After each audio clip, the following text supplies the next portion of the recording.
had always been there for my son, James. As a single mother, I raised him with all the love, care, and strength I had. He was quiet, intelligent, and maybe too reserved for his own good. So when he came to me one evening, voice trembling and eyes avoiding mine, I knew something serious was on his mind. "Mom," he said, hesitating, "I need your help. It's my first time." 1,000 thoughts flashed through my head. Was it about driving?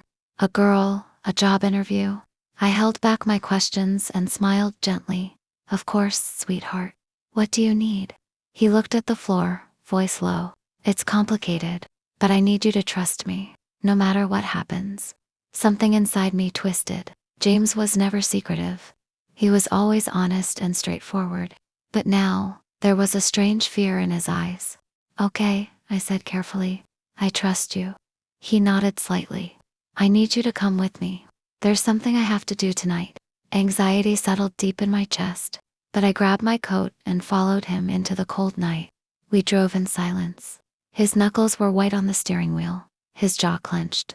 After what felt like hours, we arrived at a crumbling house on the outskirts of town. Windows broken, door nearly falling off, the air thick with damp decay and something worse.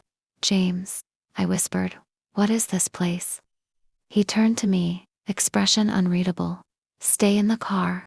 No matter what you hear, don't come inside. Promise me." I wanted to argue, but I saw the desperation in his eyes and nodded. Moments later, he disappeared into the dark. For a while, there was silence. Then a scream, a woman's. Without thinking, I broke my promise. I ran into the house, down a dust-filled hallway where the walls looked clawed by desperate hands.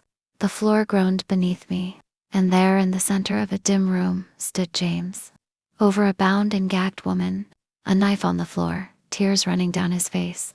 "Mom, she tried to hurt me." "She's the one. The one from the news?" I looked closer. It was her, the woman who had been abducting boys across the region. My son hadn't committed a crime, he had stopped one.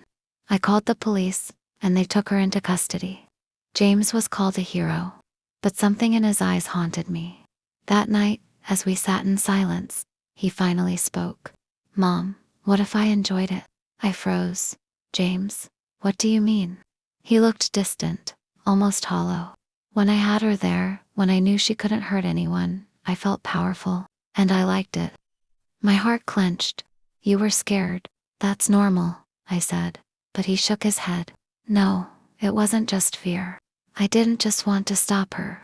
I wanted her to feel what she made those kids feel." A chill ran through me. "You're not like her, James. You did the right thing." But his voice turned low, sharp. "Then why do I want to feel it again?" I tried to reach for him, but he stepped back. "You don't understand, Mom." When I looked into her eyes, I felt alive. "In control?"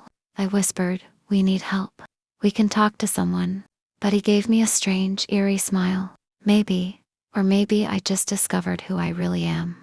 And now I want to know what else I'm capable of." I stood frozen, heart pounding, a deep fear wrapping around me.